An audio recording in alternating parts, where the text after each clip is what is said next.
Welcome back to the CuttyandGovy Show on Spotify, YouTube, Instagram, TikTok, X. Our reels are blowing up. We have them going up every day. And the hot reels we have going are the Trump trial, and yesterday, Govy. So I'm trying to watch a little of this Trump trial stuff. And I've Comcast, Xfinity Comcast. It's owned by Brian Roberts, who was a Philadelphia guy. He lives on Martha's Vineyard. He has fundraisers for Obama. So I'm assuming he is a liberal Democrat. I don't know him personally. So I have every channel working on my Xfinity except Fox. No Fox. Somebody blocked the Fox for me and all my neighbors. By the way, that's half the country gets their news now from Fox. They don't listen to any other network. But how can I get every single channel except Fox? I think, because MSNBC or MSDNC, as Trump calls it, or, all the NBC stuff. That's crazy. They block. So now I get on my computer because they don't give you phone numbers anymore. You have to do this all digitally. Mm-hmm. And I try and straighten it out with this computer. I'm ready to throw the fucking, keyboard at my screen. Finally, I get to a supervisor and they reset my box like 5 times. I'm in this for an hour and a half. Finally, I get my Fox News. But as our audience knows, Govy and I stopped drinking. Gavy's 3 years sober. I'm about 6 months. I broke last night. After being on the computer, I went over to the Boca Resort. I sat at the bar, and I had a Casamigos on the rocks with an orange wedge. And I had to tell you, it was $34 for one shot. That's with your club discount of? With my club discount, and it has a built-in tip. Right. And then they write optional tip on top of it, which I did another $5. So it was $39 for one shot of Casamigos tequila. You could buy a bottle. It's unbelievable. You could buy a bottle for less. But you see, that's crazy. The thing that's crazy is and the Ray Hotel, where you go to this Akira back restaurant, a great restaurant, $45. This inflation thing is real. $45 to valet park your car before you tip. Well, you see, the thing is with the inflation, everybody thinks that even if Trump wins or something, that you can try to bring it down. You might be able to bring gas down a little bit if you start drilling and stuff like that. But as far as inflation goes, you're not going to find deflation. So all you want to do is stabilize it. These prices are here. So when you go into a restaurant, you're not all of a sudden going to see a steak for $75 back to $55. Okay, those days are over. I forget. How many shots in a bottle of tequila? I believe 28 shots. 28 shots. They're charging $34 for one shot. It wasn't a martini. They charge you for a bottle. Right. So what is let's say it's 20 times 35, $700 for that bottle. If people aren't drinking, the price is going to come down. That's the price they would charge if you were at a strip club in the high rent district in there and you needed a bottle and they rob you. That's what it was great. I felt bad, but I did it anyway. I took a picture of my drink and I sent it to Govy, who's sober 3 years, and I just wanted them to see what a $34 pour was at the Boca Resort. And by the way, Casamigos, not that it's a bad... It's shit. Not yet. It's not even it's Smirnoff. It's the Smirnoff of tequila. Blue-collar tequila. And it actually tastes worse now that George Clooney's wife is backing Hamas. So it tastes even worse. Yeah, when's his career going to end? But meanwhile, we have this trial. And I got to tell you something. You have the ex-president of the United States is sitting in this room. It's not even the main courtroom. And his son, Don Jr., is taking pictures. And there's potato chips, and there's candy, and there's Diet Cokes. This is the side room when they're on a break. No, they're waiting for the verdict. He has to stay there. Okay. So he's there from 9 o'clock in the morning. Right. All day. All day yesterday, all day today. He could be there all day tomorrow. And he has a gag order. He can't campaign or anything. And he's stuck there. There's something wrong. You know what? There's something wrong in this country where if you're going to prosecute the President of the United States, the ex-President of the United States, and the front runner this year, it should be a slam dunk where everybody in the country knows what he did. This is it, like Alec Baldwin. Did you shoot the person, not shoot the person? It should be clean. This is like you have the leading scholars, legal scholars. You could have Trey Gowdy. You could have Judge Janine. You could have Jonathan Turley. You could have the Andy, the other guy. Andy, whatever his name is. Yeah, you could have all. Georgetown law professor. Yeah, you could have all. Jonathan Wu, who's the other Berkeley guy. Yeah, you could have all of them, and they will. You could have Bill Barr, and they'll all sit there and say, "What's the crime?" We don't see the charge yet. Well, see, I didn't even understand it because they didn't explain what his crime was, but yet in closing arguments, the defense goes first. So I don't think that's fair because I think that the defense, if they don't know the crime, they can't defend it. How do they give a closing argument? Now, after the defense went with their closing argument, the prosecution went and said what the crime was. It could be A, B, or C, like a Chinese restaurant. Right. You can pick A, B, or C. So it wasn't fair to the defense because they didn't have a chance to address the crime because they didn't know the crime till the closing arguments. This judge's job is to get a conviction knowing it's going to be overturned. But they just want the conviction that Joe Biden can get out there and say he was a convicted felon. And I don't even think that's going to make a difference. But here's a very likely scenario. He gave you 3 choices. You have 12 jurors. Someone could say, I think he's guilty of one of the charges. And only 4 people said he's guilty of that, and 8 say he's not, which would mean that he's not guilty of it. But in this case, there's 4. The second charge, 4 people could say, I think he might be guilty of that. 8 people could say he's not. The third charge, it could be the same thing. You could end up... So what's your prediction? My prediction is... you have to bet $10,000 on this. My prediction is there's going to be a hung juror. So you think Trump walks out of there victorious, hung jury, 30 days to appeal it? Well, do you appeal hung jury or it's just a new trial? Up to the, and they're going to maybe try to get it done quickly. I think it's going to be a hung jury. I think they're going to probably stop it. The reason why I say there's going to be... Well, that will be a win for the Democrats because they get them in court for another 6 weeks. No, because they can delay. They might be able to delay it now. Right. And here, and it would be a win for Trump because if they couldn't get a conviction. Here's the reason why I think it'll be a hung jury. I think anybody who wanted to be on this jury is here because they wanted to. This is a very high-profile case, one of the biggest of the century. If you wanted to get out of this, all you had to say is, "I hate Donald Trump. I think I can't see him innocent in anything. He's guilty in my eyes." You would be dismissed. So the only reason why you're on this jury is because you bullshitted your way in by saying I could be fair. But I do think as it's gone on, you have some friends that will say to you, your life will change. There will be some people, by the way, will be pressured that maybe they work with 30 other people in a job, and they're going to find out that if you voted for him to be innocent, you will have a tough time going back to work. But there will be 1 or 2.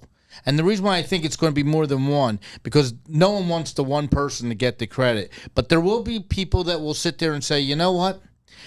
This is a career move for me. I'm going to sit there and say he's innocent. And then maybe something good happens to you because you're the one person that stood up. You're a very optimistic guy. You would be on, by the way, you would be on every talk show.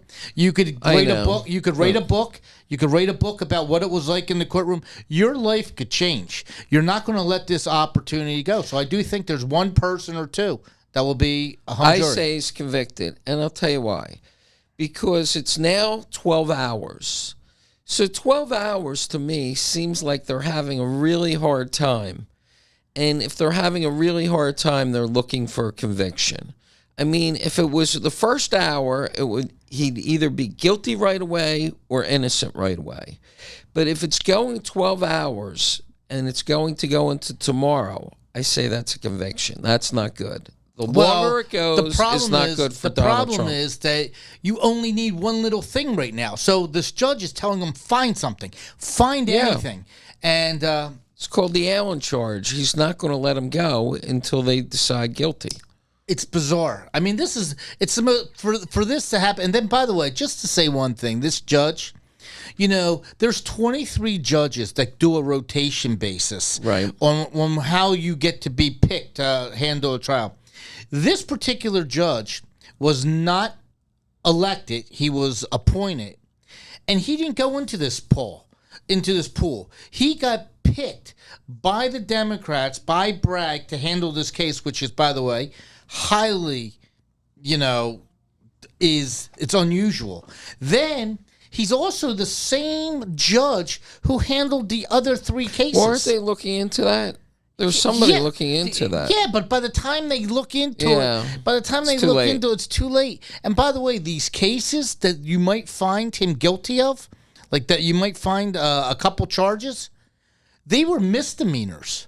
But the misdemeanor then got bumped up because it was past the statute of limitations. That becomes the felon. It's so convoluted. That's why I say Hunter Biden gets off, because it's corrupt. So if they can corrupt this thing where they have a brick on the scale, you don't think they're going to have a brick on the scale where Hunter Biden's going to get some kind of probation? Well, I'll tell you what you already have, since you brought up Hunter Biden. Yeah, I think he gets off. Explain to me, do you remember years ago...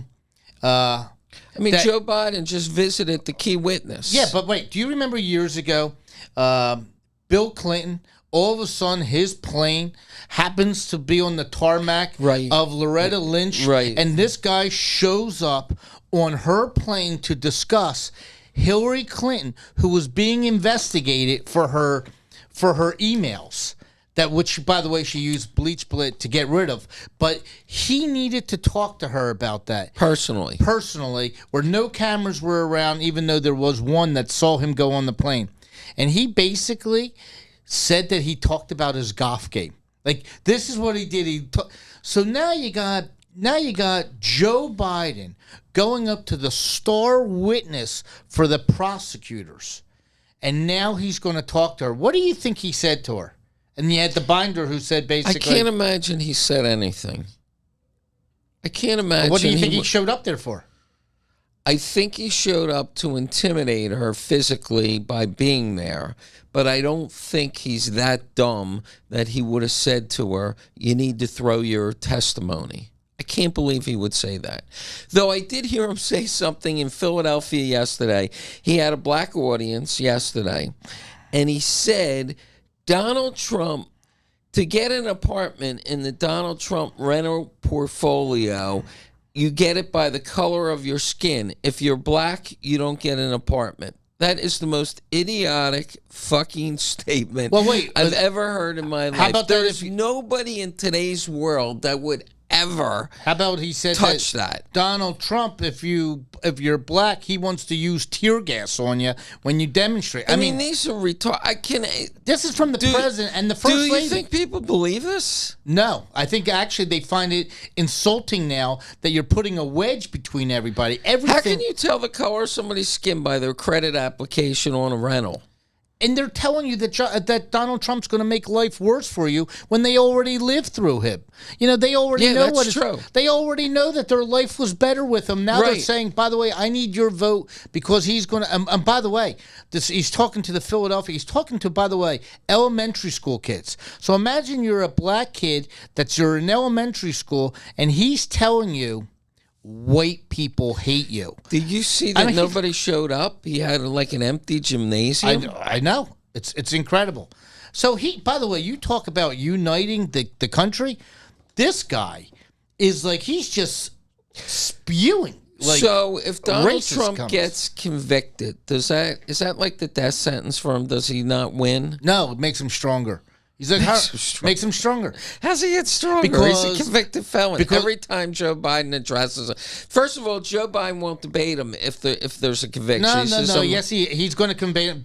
Trust me. Another 10,000. There's no debate. The reason why the debate is so early this year in June, the reason why it's June and the Democrats chose it, is they're going to see how he does. If he falls on his, because he's insisting he's okay. If he falls on his sword, he's done. There won't be a second debate. There'll be a different opponent for Donald Trump. Well, this is my prediction on the debates. My prediction, folks, is the day before the debates, they change the rules. Whatever the change is in Joe Biden's favor, it's a separate room. He has the questions in advance. He gets to use cards. Donald Trump can't address them directly. This is already discussed. They shut the mic off every time Donald Trump tries to interrupt them. And if Donald Trump doesn't agree to these new rules, no debate. Nope. They're not going to be able to do that. And here's the one thing that's... Well, how's he going to debate? And here's the one thing that Donald Trump has an advantage this time around. He doesn't have to interrupt them. The more Joe Biden just talks and he lets him go, it's like it's great for him. He can let him go, and Joe Biden just loses his train of thought and goes, whatever. I don't even want to go there. Just let the guy talk. But do you notice that Donald Trump repeats himself all the time? He says the same sentence. That's why don't let. Yeah. Let the guy just talk. Well, that's why I think this 6 weeks in court is helping him, because he's not out there repeating himself all over again. I agree. And I just think that Joe... Though, did you see the rally in the Bronx? That was great. It was unbelievable. Again, 25,000 people. Again, they're respecting that he's talking to blacks and Hispanics. Like, how do we reunite this country? How do we make things good for everybody? Joe Biden is basically saying, by the way, you're going to have to work 10 times harder to get ahead. This guy was president before. There is no scaring you anymore. This guy, there was no wars. I mean, you have Fetterman, Senator Fetterman, who peels off his Harvard hoodie the other day, because this guy's now a fan. I mean, their party is break. You have these progressive. He's now promising a progressive. So which party's more fractured, do you think? The Democrat Party. The Republican Party's pretty busted up. Because they keep a secret on some of these progressives. I mean, right now there's a progressive in California, a state senator. She's stepping down. She says, I can't take the progressives anymore. And she's a progressive. Yeah. She said because of child rape, of someone like trying to pay to have sex with a minor is a misdemeanor in California. They're protecting... Is that why P. Diddy lives out there? They're trying to protect the person that's the rapist, the pedophile. They're protecting. So screwed up. It's so crazy that they think that you could actually buy a 14-year-old girl and it's a misdemeanor. You're a pedophile. So what do you think on P. Diddy? I mean, now they have a grand jury being impaneled. I think they're going to get this guy, but he's got a lot of names. He's going to rat. I think why P. Diddy's in trouble is I think all the communications that he has, the computers, everything in his house. I think the FBI can bring that's information back. But think of his reach. He's got J-Lo. She could be in trouble. The Kardashians, they could be in trouble. Jay-Z, he could be in trouble. I mean, this guy, Pete Diddy, he even goes on the Ellen DeGeneres show. I mean, she could be in trouble. Well, Justin Bieber, there's a lot of witnesses that... Yeah. I mean, listen, he threw these crazy parties. Crazy. I mean, he threw these parties where stuff took place there. And I'm not talking about drugs and stuff like that. Right. So, again, the biggest... They say he's gay. Yeah. I'm not sure. The biggest thing I learned from going out recently and this thing, I was listening to the people telling me about the one law, sex trafficking. And it's not what I thought. To me, sex trafficking is you're taking a girl that's underage or something and they flew her into you. Maybe she's a girl from Czechoslovakia that's underage. What's underage? 17 or 14? I guess under 18. Okay. That like Jeffrey Epstein with the underage girls. I just don't know how underage you're talking about. I thought that's sex trafficking. Okay. I didn't know that sex trafficking is considered anything that you pay for after crossing state lines. So, for instance, you could be a 34-year-old woman, and you could be in Las Vegas, and someone could say, "Listen, come to L.A. You get the so the flight. You're paying for the flight. That means you're a sex trafficker. Let's say you buy her a Gucci handbag, right? No cash, a Gucci handbag. That's considered sex trafficking because you paid. She benefited somehow for having sex with you. Wow. So sex trafficking isn't as bad. I don't want to. I want to choose my words. So everybody's a sex Well, I don't know that no, everybody's right. doing underage girls. I want to choose my words carefully. Right. I want to put it to you like this: when you hear of the word drug addict, you think a guy is just on heroin. He's on crack. He's just always with a pipe in his mouth. But if I told you went to college, you never did drugs, and you took one Xanax tablet that was laced with fentanyl and you died, it would be tough to label your kid as a drug addict. He OD'd, yes, he OD'd, but he's not a drug addict. Sex trafficking is if you paid for a girl to come to your house and you bought her a handbag, I don't consider you a sex trafficker. But that is the law. And yet in New York, you can punch a cop. You can do anything. You can rob a 7-Eleven. You could steal from Gucci, and you get away with it. No bail. And how much money are they spending? What he did is horrible. I think he should go to jail. I'm watching his ex-bodyguard talking. He said, well, he has 3 ways to go. He can rat, turn everybody in to save his ass. He can go with T.D. Jakes and find God, and that's how he's going to get out of it. Or he can go straight up gay and get out of it that way. I mean, this guy's in big trouble. I mean, that video of him... Or he can identify as a woman and go into a female prison. That's pretty good. But I think he's going down like R. Kelly. Wow, serious. The rest of his lifetime he'll kill himself. He'll flee. I think that he's not going down. I think he has second thoughts why he didn't stay in the Bahamas when that plane when the first. But he can still he would somebody could get him a pill or whatever they take to kill themselves. No, I think I don't think he's going to kill himself. I think he's going to try to flee. If he's going to get R. Kelly time the rest of his life, I think he flees beforehand. I think he has the means right now. I know they're looking at him. Just get to Canada, take a boat. Do something, take a helicopter, well, get out of town. Well, they got that guy from Toyota, Gone, what was his name? Out of, the guy that was running Toyota that stole they put him in a handbag or something. Yeah, if they got him out of the country, they can get anybody out of the country. Right. I believe he can get, I think he can get out of the country. Right. And he can live in the country. Go to Saudi Arabia. He can go to Saudi Arabia or something like that. Embrace him. Right. I mean, I think that's where he ends up going. Let's talk about some winners and losers. We could talk a little bit about some of the sports. So I want to ask you a question, winners or losers. Is Lexi Thompson one of the greatest women golfers of all time? This week, at 29 years old, said she can't take the mental, bullshit anymore with the tour.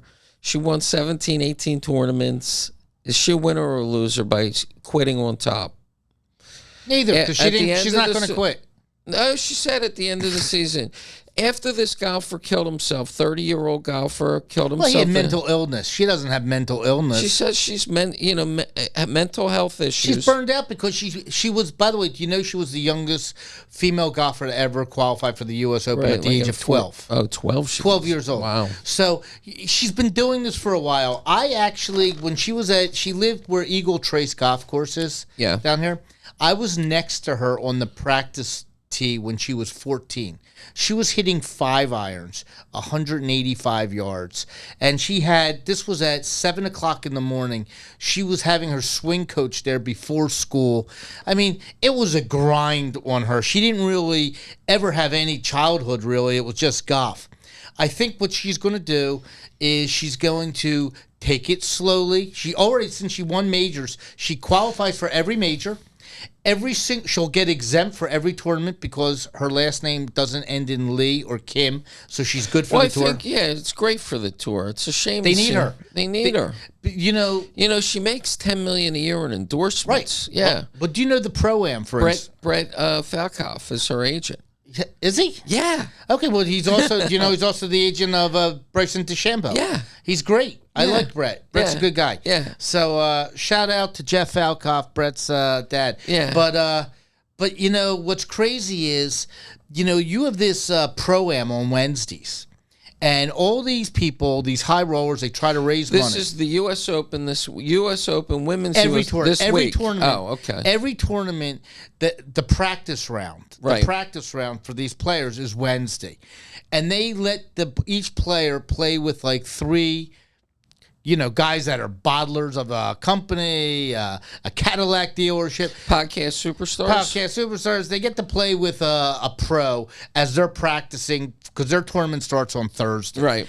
And they were saying that on the women's tour, it's very difficult to get people to put up money for the charity to play with one of these pros because unless you get a Corda, a girl that's last name Corda, or a Lexi Thompson, if you get someone named Lee or Kim, who could be one of the best golfers in the world, they can't speak English to you.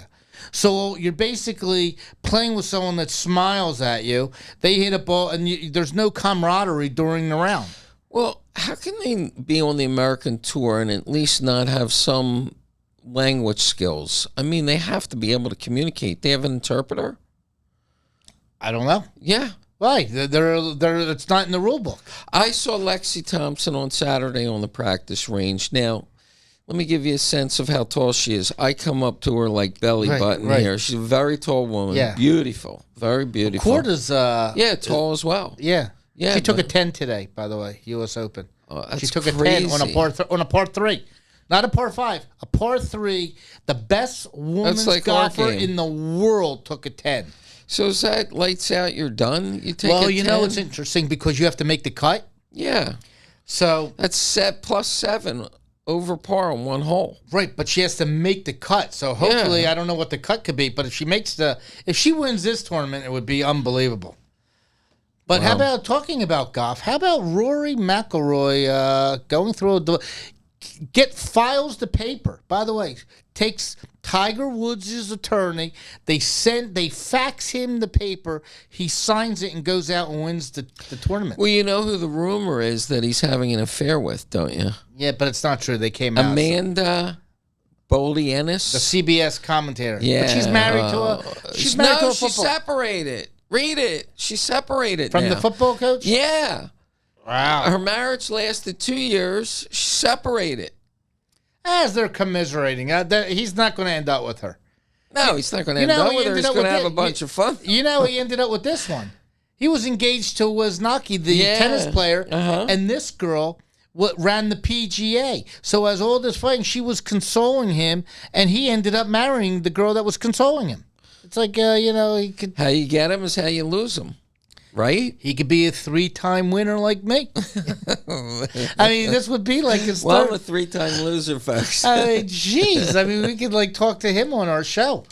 But I wish Lexi the best. I hope that she finds what she's looking for. She'll play. She's so young. She can come back 2 years from now and still be good. Right. The coach that taught my son, the golf instructor that taught my son, who played on the tour and the senior tour, I was talking to him about it this weekend because we all know Lexi from the golf course up there, Trump. And he said it's really, really a grind out there. It's really, really hard, the traveling and the pressure. And she started so young.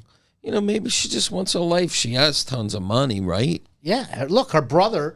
was Thompson. Yeah, he was great. He was on the tour. Right, but he had some physical, I think. How his did Cuddy knees. Jr. do coming down to Florida to visit you? Cuddy Jr., he went out first day Saturday. First of all, he was club champ at Trump International. Yeah, so anyway, he came in late flight. He's on Wall Street, so he had to work. They grind him out 100 hours a week, and he got the Memorial Day weekend off.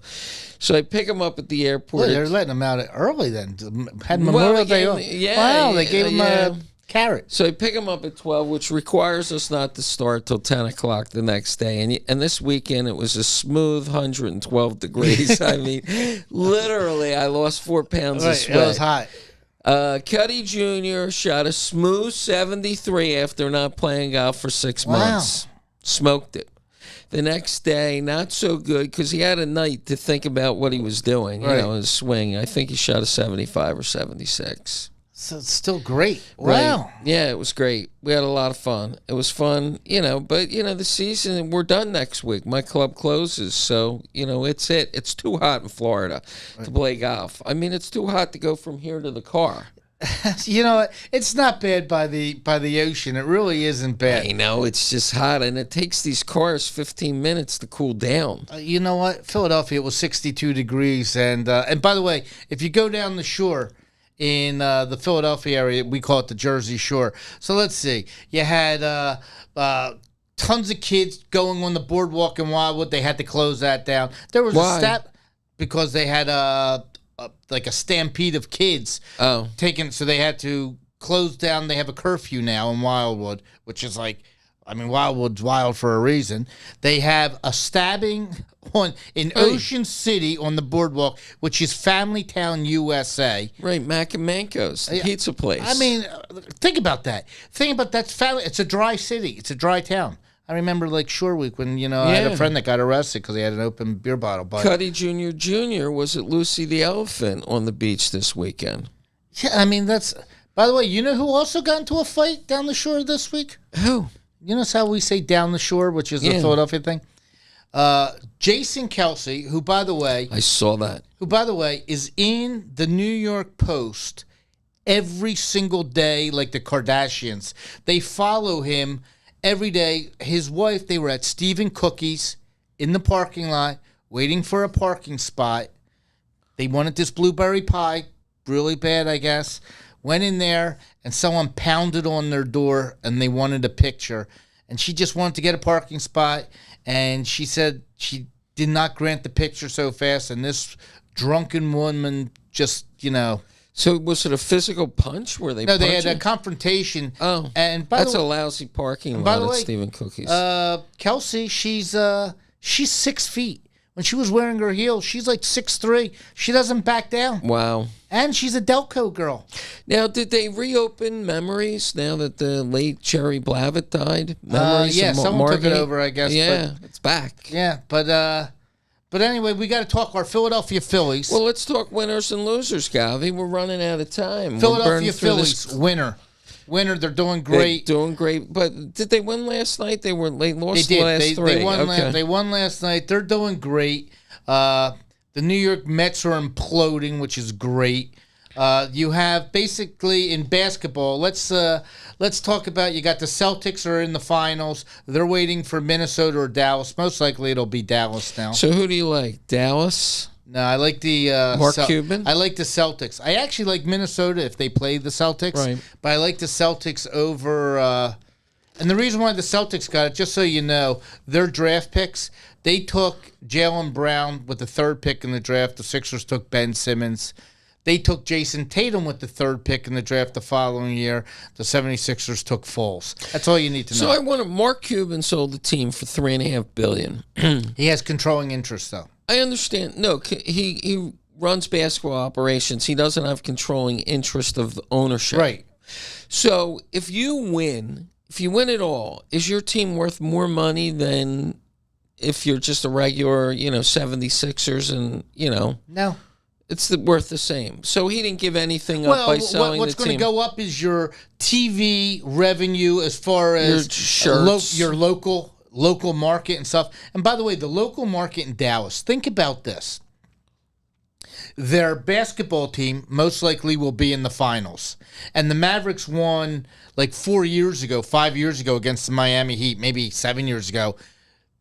Then you have the Texas Rangers, which is Dallas, Arlington. They won the World Series last year. And Cowboys are nowhere. The Dallas hockey team is They're 2 hot. games away from the Stanley Cup. And the last time the Dallas Cowboys were in the Super Bowl, Barry Switzer. the VHS was still riding strong Right. at 1997. Think about that. Barry Switzer. Jimmy Johnson and Barry But Switzer. think 1997. Wow, that's So 26 years ago. is Dallas a hockey town? Is it a baseball town? It's certainly not a football town anymore. It's a football town. But for Eagle fans, we Yeah. love seeing this. So. I know, but that Jerry Jones, everybody tunes in to see the agony on his face when they're losing. I mean, the guy just he's a mess. It's unbelievable. But I'd love to see Mark Cuban win. I mean, that's huge. You know, he's leaving Shark Tank. He's not on Shark Tank next year. Right. Sold the team. Right. That Mr. Wonderful talked to someone I knew. You know, he's big into watches and everything. And he's leaving Shark Tank. Is he? Yeah, I'll tell you why some people are stepping down. They think the show has changed. And it used to be that someone would come on and, you know, you would see these great ideas. They said now every single person that's on there, they're paying people off to get their product on there. So there's no more surprises anymore. You're already in your budget. If you want to try to get on Shark Tank, you have to grease the palms of the producers or whatever of Shark Tank to get on there. You can't even get to the part where... Well, I think they have to give up 10% of the company just to get on the show. I think it's just more than... It's at the point where it's not real anymore. It's basically, you know... So who's left? Mark Cuban's gone. Kevin O'Leary's gone. Damian John's gone. Robert Herschback, son of an immigrant factory worker. Well, look, they keep coming out with people. They got Michael Rubin, who was a guest judge, who made money.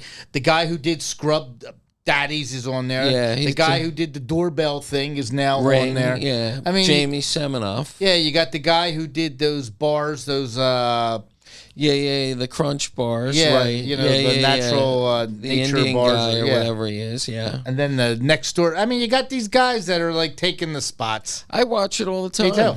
I mean, it's like, but it lost its luster. It's sort of like Undercover Boss, kind of lost that luster a little bit.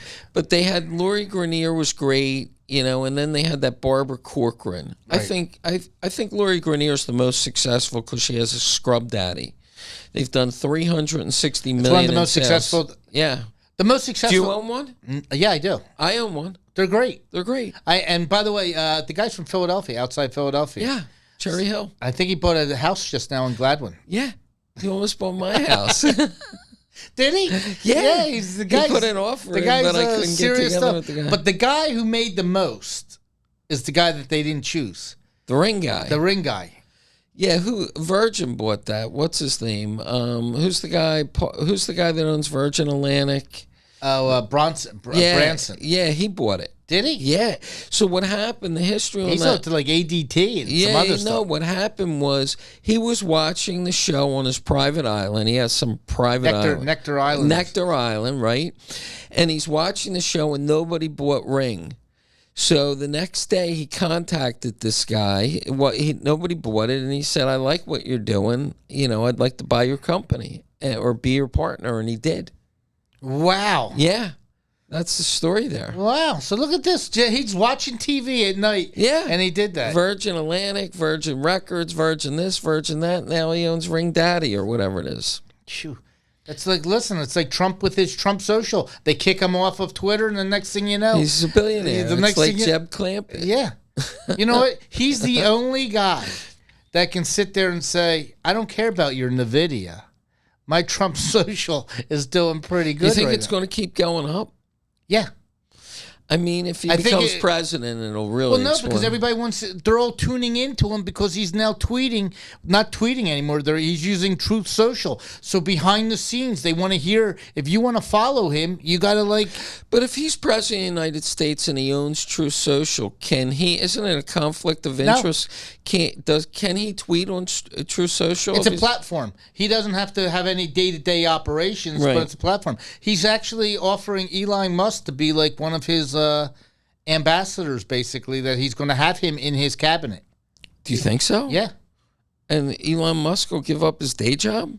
He's going to use him as a, Well, he just started this new company, AI something or other, and that propelled him back to the richest man in the world. The new company already is worth billions and billions of dollars. Do you know why? Why? Because he's Elon Musk? Because Jeff Bezos is now focusing on his... Lauren Sanchez? Yeah, that's all he's focused on right now. I mean, do you talk about a body change? She's an advertisement for plastic surgery going bad. He's changed. Yeah, he's got the arms. He went from a scrawny little guy to like all of a sudden he's a workout like jiu-jitsu, black belt. But she's a mess. You see her plastic surgery? Yeah, well, it's like Priscilla Presley. It's like they go too far. I saw Christy Brinkley the other day. She's unrecognizable. But give her a break. She's in her 70s. I know, but they do too much. They go too far. She was my favorite. My favorite too, but I mean, she just had a lot of plastic surgery. Wow. Yeah, she went a little too far. Well, Gavi, we're peeling down to the end. This was Shout a fun out to, show. like I said, Bill Walton on this. Yeah. He was a huge... I sat next to him. I wore this for Bill Walton. I sat next to him at 2 Dead shows. It was me, Bill Walton, the guy from the Flyers, Tim Kerr, and Brad McCrimmon. So he was an announcer at the end of his career? He was an announcer at the end. He was never an owner, though. Never an owner. Larry Bird was. Larry Bird was. Yeah, but he at the end. But he took all the Boston Celtics to a Dead show, turned them into Deadheads. Wow. He was very friendly with. He saw 1,000 shows. I've seen 26. So I sat with him, Pierre Robert, who was WMMR in Philadelphia. Yeah, with the long hair and the beard. Tim Kerr and Brad McCrimmon. And we used to go watch some of these Dead Where'd shows. you see the show? Do you remember? Yeah, Philadelphia at the Spectrum. A couple times the at old Spectrum. At the old remember Spectrum. That concrete Spectrum. Yes, I was... You'd smell the dope in the hallways. That was crazy. And then, my tennis player, Tommy Paul, by the way, shout out. He's... D. Bethune watches. D. Bethune won today, straight sets. He got, by the way, they gave him sexiest male tennis player. And I thought you were I'm not the tennis, but he's wearing his shorts, by the way. He's trying to change, I think, like the style. He's now starting to wear the shorts to be short shorts again. Oh, geez, like Julius Erving used to wear in basketball. Remember in basketball they used to... it is. Like, things do come back. It's like I didn't think this would come back so fast, but it's like... Well, there's this guy in my gym, a muscle guy. Wait, wearing dolphin shorts or something? He wears the shorts, and he must have a sock in his balls because he walks in there, his short shorts and his ball socket is gigantic, and you're like, really, dude? I mean, I can't believe you're walking in here like this. Crazy. But that is a style, like you have to be confident to chase that style. Well, do you remember basketball, Julius Erving? They wore the shorts. Yeah. Look at those games. It was crazy. I couldn't believe they did it. And then Allen Iverson came, and his shorts were almost down to his ankles. Yeah, well, it was the University of Michigan with the Fat Five that changed everything. Yeah. But anyway, by the way, our U.S. we're going to see this trial today. It's going to come out. Our legal system. Would you say that the United States legal system is the beacon? Yeah. Of our country that sets us apart. This trial. That sets us apart from the Pakistans and the other third world type of countries. Even though Pakistan's not a third world country, but you know what I'm saying. This is a kangaroo court that it's a black guy that we will never overcome what we're seeing right now, and the repercussions are going to be in New York. Well, I think if you're a successful, high-profile businessman, you have to be scared. Because if the government comes after you, you have to be scared. I mean, when you're seeing what's happening here, where every ruling is against this guy, you have to be scared. Well, you know what Trump said that's really compelling to hear this is he basically said this is him on these bogus choices. And you see, everybody knows who it is. You got all this media covered 24/7. He says, how about the guy that is in Tennessee or in San Francisco that comes across a judge that just has a hot one for the guy? It's horrible. That judge has the power to kill you. That can go up to the jury. He has the power to put you in jail for years. So how many people do you think are in jail right now that are completely innocent that it was the judge that had a hot one for him.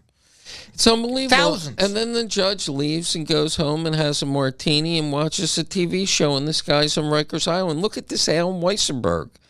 The accountant is a second stint in Rikers Island. By the way, I think about it every day. You have a friend that does fundraisers for the Republican Yeah. Party. Well, the judge's daughter is raising money on this trial for the Democratic I don't Party. know what the commission structure is, but it's a lot. It's a lot, though. Yeah, but I'm saying, it's a lot. What I'm saying is, this girl here that's getting all this, every day that this court goes, it's She's money. making more money. It's like having 1,000 shares in NVIDIA every day. It just keeps going up. She gets a commission for everything. I don't know how much, but I'm sure she's making plenty of money. Right, and She raised $100 million so far. Okay. So if she even got 1%, that's $1 million. Right. If she gets 5%, $5 million. Right. And by A the way, lot of money. And by the way, all her dad has to do, by the way, is get the conviction, do what he has to do, and then it doesn't make a difference if it gets appealed. They win. They benefit. It really is sad where we're at. Yeah, it's terrible. Well, Gavi, it's great to see you. You too. We're back. It's 112 degrees down in Boca. I got to get through my. I got to go. I'm getting needles in my eye. I got to get through my. You look good, Cuddy, though. Yeah, I need to get through the protocol, and then I'm getting the hell out of here, going up north. But are you? You're going to be leaving me down? I know. I need to finish my needles in my eye, and then I'll have heading to come up there. No, and maybe, you'll come. Yeah, we'll be up north for a little bit. All right, folks. We're on YouTube, Spotify, Instagram, TikTok, X. Push the subscribe button. We're super popular on our reels. We're having fun. Tito can see again, and we're all good. Yeah, we're good. He's he has a little setback, got a little close to a tree, but he's back. All right, folks, have fun. See ya. Thank you.